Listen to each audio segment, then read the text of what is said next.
You certainly know the Great Wall of China, but did you know the country just built a second one? This one, though, isn't made of bricks and stones, and it doesn't keep out invaders. Instead, it's made of plants and serves as a last line of defense against something that's been slowly but relentlessly taking over the country: sand.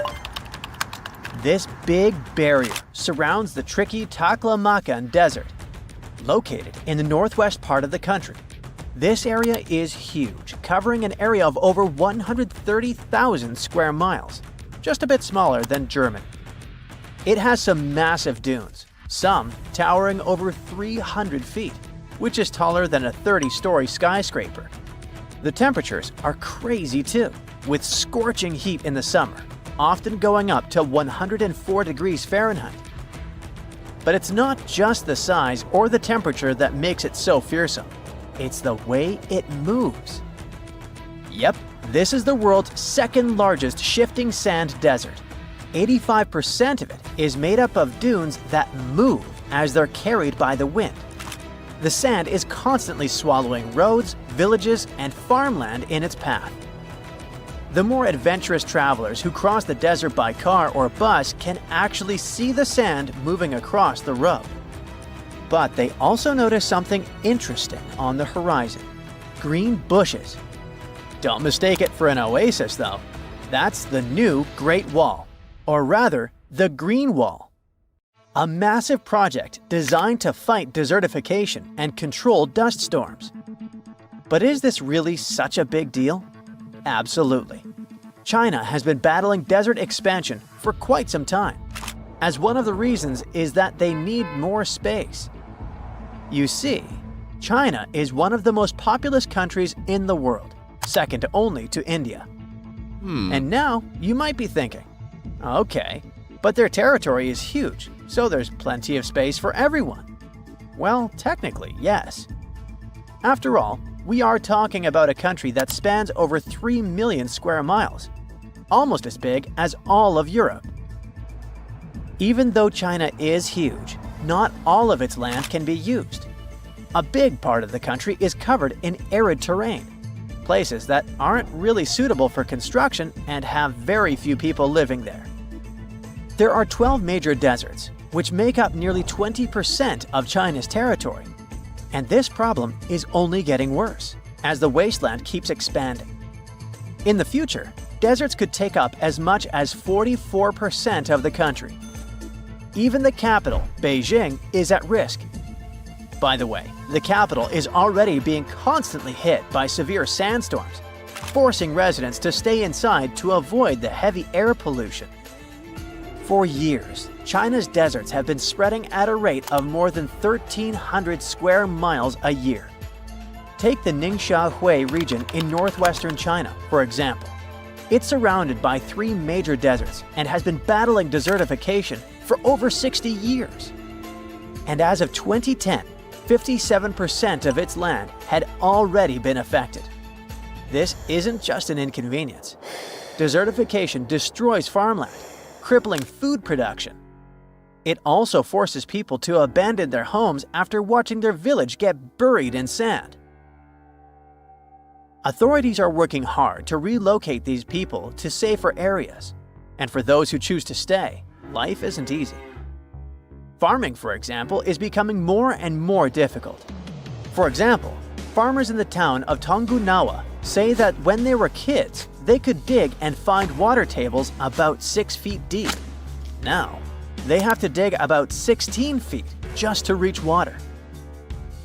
And since the soil isn't as soft or fertile as it used to be, they also have to use a lot more fertilizer on their crops. Okay, but why is all of this happening? There's not just one main reason for desertification. It's more like a combination of factors. In China specifically, studies show that about 20% of the blame is due to the planet's rising temperatures. I mean, yes, deserts are already environments that are prone to drought, but the increasing heat makes the dryness even worse. And it's a fact that it rains way less nowadays than it did a half a century ago. So, this climate disruption mainly affects the northeastern and northwestern parts of China. But in areas near the Muaz Desert in north-central China, there is another factor making the country even more arid. And that's us, humans. The equation is simple. More people, more desertification. Between 1997 and 2008, China's population grew by nearly 100 million people. With more people, they need more food, more space, and more resources. So they start cutting down trees, clearing land for farming, and using up all the natural resources around them. It's like the land is just getting stripped of everything it needs to stay healthy. That's how desertification speeds up. But the desertification problem in China can actually affect your life, even if you're on the other side of the world. Here's the thing. Soil stores a huge amount of carbon. But as the land degrades, not only does it lose the ability to hold on to that carbon, it can actually release it into the atmosphere. And when more carbon goes into the air, well, we all know how that story ends, right? Luckily, there are a few ways to keep China from turning into one giant sandpit. One solution that authorities have come up with is building the green wall we've been talking about in the Taklamakan Desert. By planting a massive amount of trees, shrubs, and other vegetation around the deserts, they're able to prevent sandstorms. The thing is, the wind and sand action at the edge of the desert is super intense, and the sand dunes keep expanding outward. This green belt also helps protect infrastructure. By locking in the desert's edges, it safeguards things like railways and roads. Building such a powerful barrier is a huge engineering feat. The first challenge is obviously the size of the desert that needs to be contained. It's massive. Then there's the height of the dunes, some of which reach crazy heights. The tallest dunes are as high as a skyscraper with 100 floors. On top of that, engineers have come up with solutions to make the green belt thrive in the dry climate, which makes reforestation practically impossible. So this is definitely not a project that happens overnight. Just in the Taklamakan Desert alone, it took 40 years to finish the first 1,700 miles of the Greenbelt. To finish the rest, they needed a group of 600,000 people planting desert-tolerant species like desert poplar, red willow, and saxaul trees. Speaking of that, even the plants they're using in the project can create economic opportunities. For example, there is the desert hyacinth, also known as the ginseng of the desert. This plant actually thrives in dry environments, and it can be easily sold since it's traditionally used in food in China.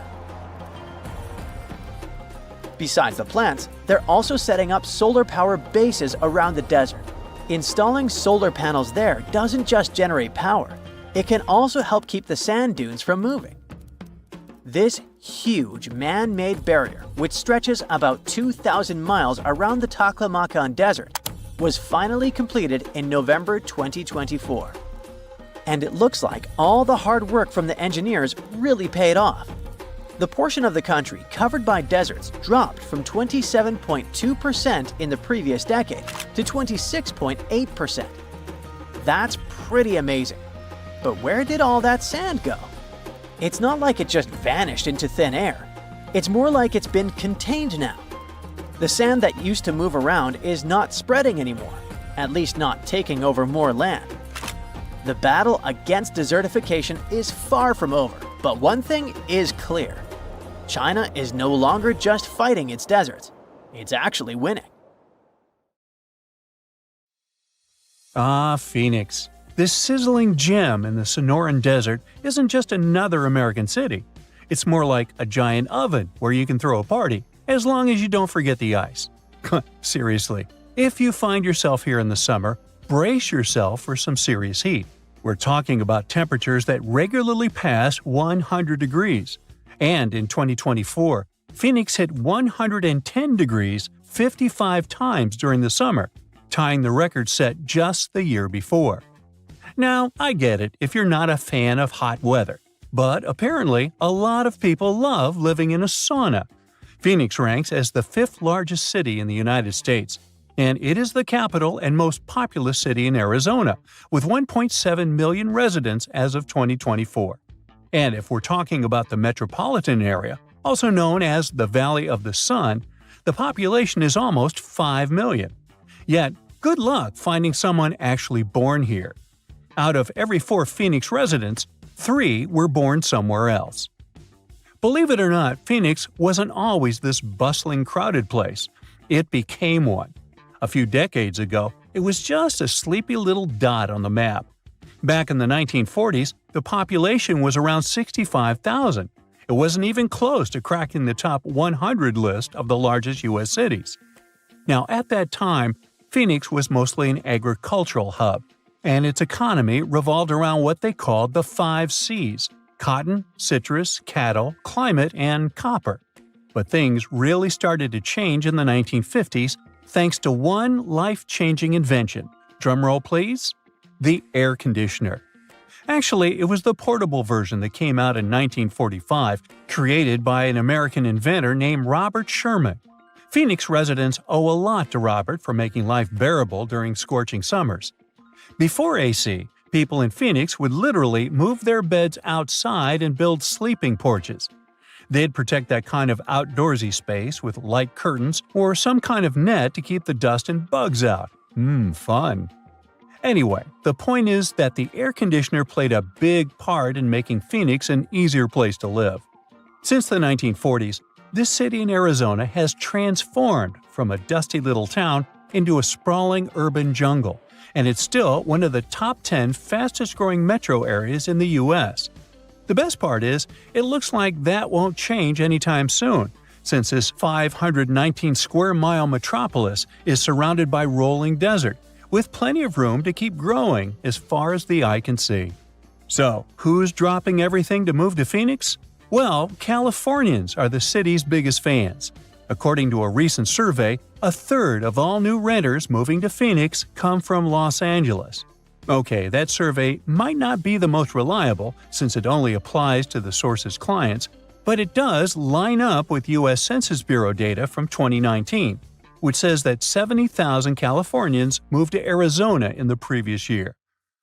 The connection between Phoenix and LA is so strong that some people even call Phoenix the next LA.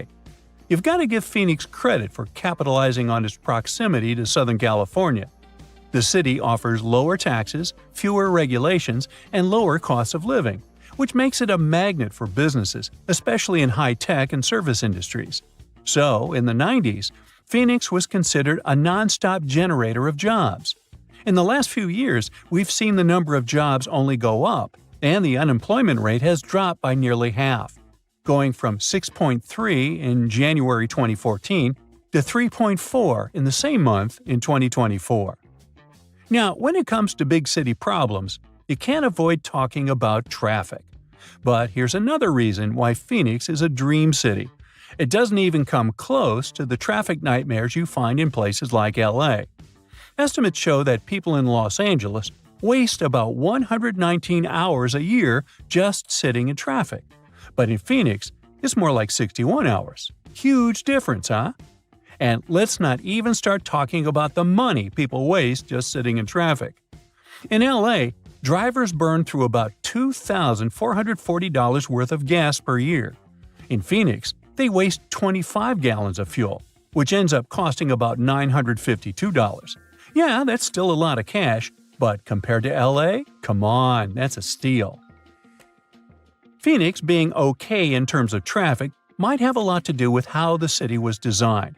Just take a look at a map of Phoenix. You'll notice it looks like someone took a ruler and drew perfectly straight lines for the roads. That's because the city was laid out in a grid system. This setup makes it so much easier to get around, especially compared to cities full of confusing twists, U-turns, and one-way streets. It just simplifies things, whether you're a local or a tourist. Plus, Phoenix has nice wide streets. Most cities have one major road and a bunch of narrow streets that just can't handle heavy traffic. But Phoenix has wide roads everywhere. So, when the freeways get jammed, you can just hop onto a parallel street and still get to work without stressing out too much. When you look at all the job opportunities and the relatively smooth traffic, it's no wonder people are willing to put up with the heat and move to Phoenix. But don't get it twisted, the heat is no joke. It is really, really hot and sunny out there. We're talking about 300 days of sunshine on average, or about 85% daylight hours per year. But once again, Phoenix has made the best of it. And all that constant sunshine has turned Phoenix into one of the top solar energy cities in the country.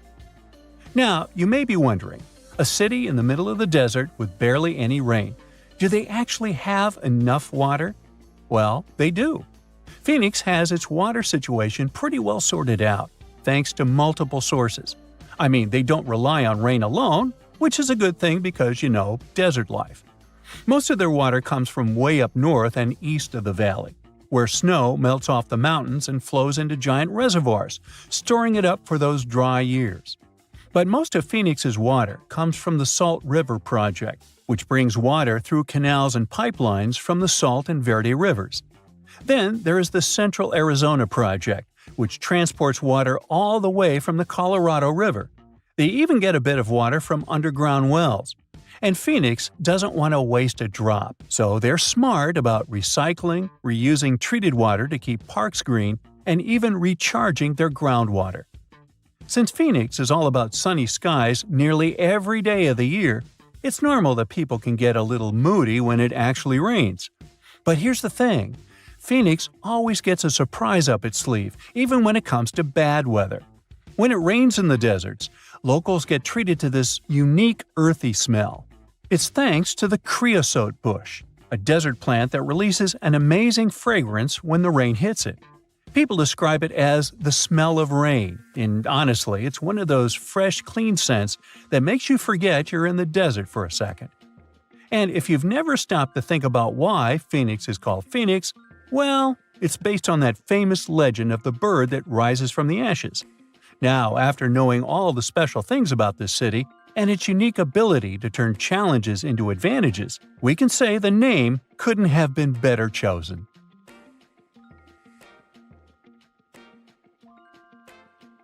That's it for today. So hey, if you pacified your curiosity, then give the video a like and share it with your friends. Or if you want more, just click on